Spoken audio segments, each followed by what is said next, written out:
Welcome to டூட்டீஸ் world. இன்றைக்கி நம்ம சேனலில் ஒரு சூப்பரான அரைச்சி வச்ச மட்டன் குழம்பு தான் எப்படி செய்கிறதுன்னு பார்க்க போகிறோம். வாங்க பார்க்கலாம். ஃபஸ்ட்டு குழம்புக்கு தேவையான மசாலா அரைச்சி எடுத்துகிட்டு வந்துக்கலாம். அதுக்கு ஒரு பேனில் 3 ஸ்பூன் எண்ணெய் ஆட் பண்ணியிருக்கேன். 30 சின்ன வெங்காயம் ஆட் பண்ணியிருக்கேன். நான் இன்றைக்கி 3/4 கிலோ கறி 2 நேரத்துக்கு, அதாவது டிஃபனுக்கும் செஞ்சுருக்கேன், லஞ்சுக்கும் செஞ்சுருக்கேன். ஸோ அதனால் நான் 30 வெங்காயம் எடுத்திருக்கேன். நீங்கள் உங்களோட குழம்போட நீட் பொறுத்து நீங்கள் கூட்டியோ குறைச்சோ ஆட் பண்ணிக்கோங்க. கூடவே பார்த்திங்கன்னா ஒரு 15 பல் பூண்டு, இது ரெண்டையுமே ஆட் பண்ணிவிட்டு நல்லா வணக்கி விட்டுக்கலாம். நல்லா கண்ணாடி மாதிரி இது வணங்கணும். இது வணங்கும் போதே நம்ம இதுக்கு தேவையான மசாலா ஆட் பண்ணிக்கலாம்.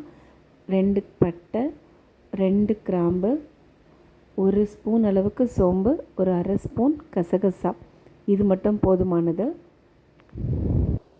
நம்ம இந்த குழம்புல பார்த்திங்க அப்படின்னா மல்லி மிளகா நான் வச்சு அரைக்கலை, ஏன்னா நான் தூளாக ஆட் பண்ணிக்க போகிறேன். உங்கள்கிட்ட தூள் இல்லை அப்படின்னா நீங்கள் முழு மல்லியும் வரமிளகாவும் இந்த ஸ்டேஜ்லேயே ஆட் பண்ணிக்கோங்க. கூடவே ஒரு கொத்து கருவேப்பிலை, இதை நான் நிறைய வீடியோவில் சொல்லியிருக்கேன். அரைக்கிற எல்லா குழம்புலையும் நீங்கள் கருவேப்பிலை ஆட் பண்ணிக்கோங்க.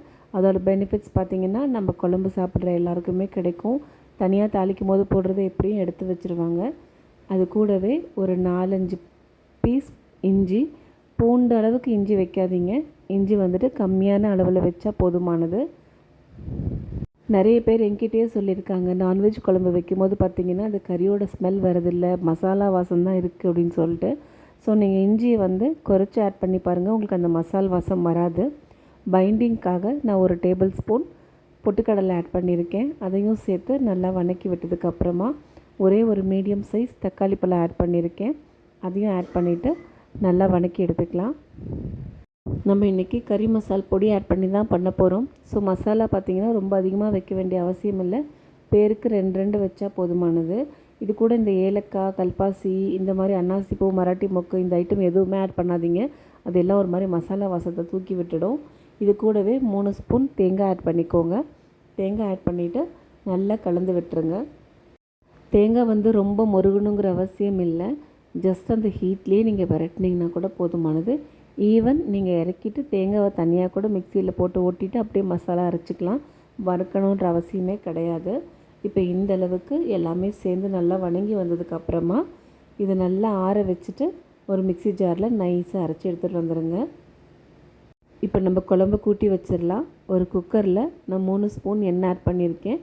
மட்டன் குழம்புக்கு எண்ணெய் அதிகமாக ஆட் பண்ண வேண்டாம், ஏன்னா மட்டன்லேயே கொழுப்பு இருக்கும். ஒரு 1/4 ஸ்பூன் கடுகு, கூடவே பார்த்திங்க அப்படின்னா நல்லா பஞ்சஸாக ஒரு கை நிறைய கருவேப்பிலையும் கொத்தமல்லியும் ஆட் பண்ணிக்கோங்க.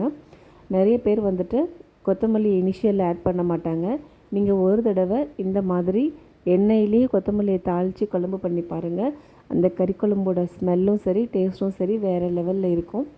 நான் எண்ணெய் தெரிக்குன்றதுனால ஜஸ்ட்டு போட்ட உடனே சும்மா மேலே மூடி வச்சுட்டேன்.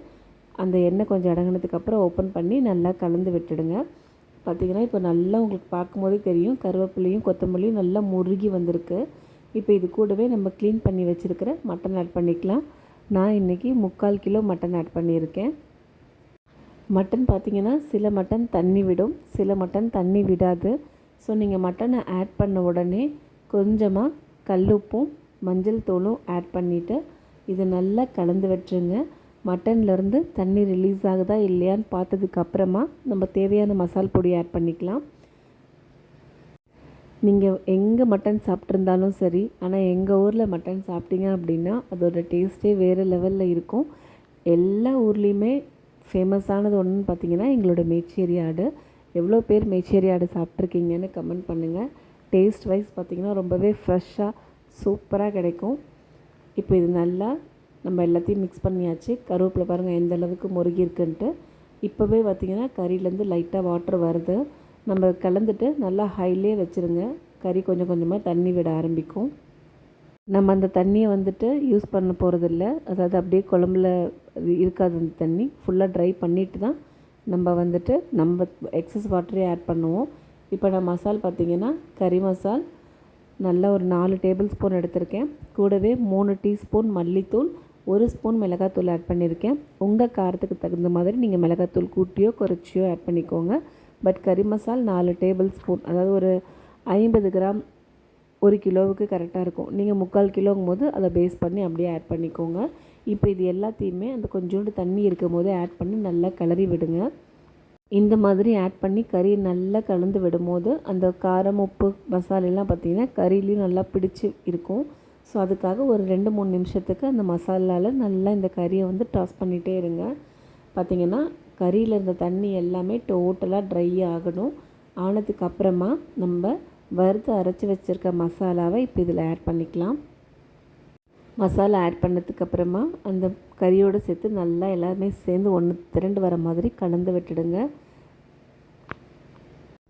இப்போ கலந்து விட்டதுக்கு அப்புறமா நம்ம எக்ஸஸ் வாட்டர் ஆட் பண்ணிக்கலாம். கறியில் இருக்க தண்ணி மிச்சம் இருக்குது அப்படின்னா ஃபஸ்ட்டு தண்ணியை ட்ரை பண்ணதுக்கப்புறம் நம்ம வாட்டர் ஆட் பண்ணிக்கலாம். நான் மிக்ஸி கழுவி அந்த ஜாரோட வாட்டர் அதில் ஆட் பண்ணிவிட்டேன். கூடவே பார்த்திங்க அப்படின்னா நான் 1 லிட்டர் அளவுக்கு தண்ணி ஆட் பண்ணியிருக்கேன்.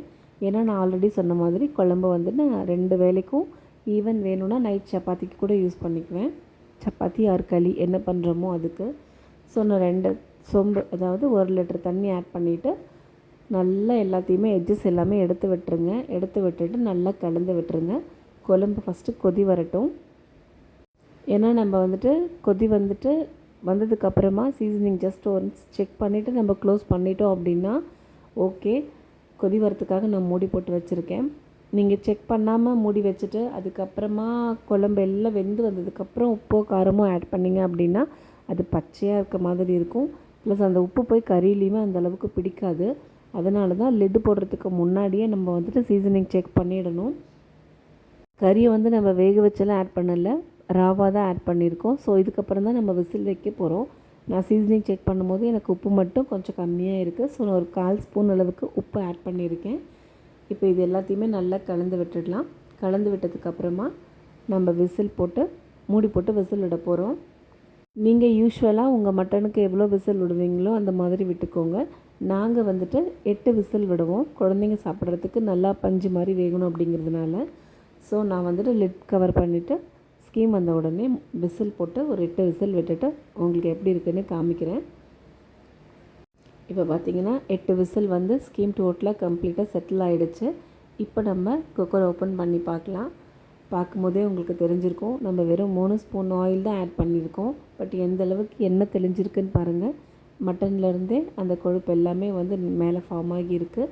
குழம்பும் சூப்பராக வந்திருக்கு. உங்களுக்கு பார்க்கும்போதே தெரியும் கலர், டெக்ஸ்சர் அந்த எல்லாமே கரெக்டாக இருக்குது. இப்போ நான் உங்களுக்கு ஒரு பீஸ் எடுத்து எப்படி வந்திருக்குன்னு காமிக்கிறேன் பாருங்கள். நல்லா கறி வந்துட்டு அமுக்கின உடனே பாருங்கள் பஞ்சு மாதிரி வந்திருக்கு. சூப்பராக இருக்கும். குழந்தைங்க சாப்பிட்றதுக்கும் ரொம்பவே நல்லா இருக்கும். இப்போ இந்த குழம்பு பார்த்தீங்க அப்படின்னா ரைஸ்க்கும் சரி, இட்லி, தோசை, களி எல்லாத்துக்குமே இந்த டெக்ஸ்சர் பர்ஃபெக்டாக இருக்கும். இந்த மாதிரி மெத்தடில் ஒரு வாட்டி மட்டன் குழம்பு செஞ்சுட்டு எப்படி இருக்குன்னு கமெண்ட் பண்ணுங்கள். தேங்க்யூ.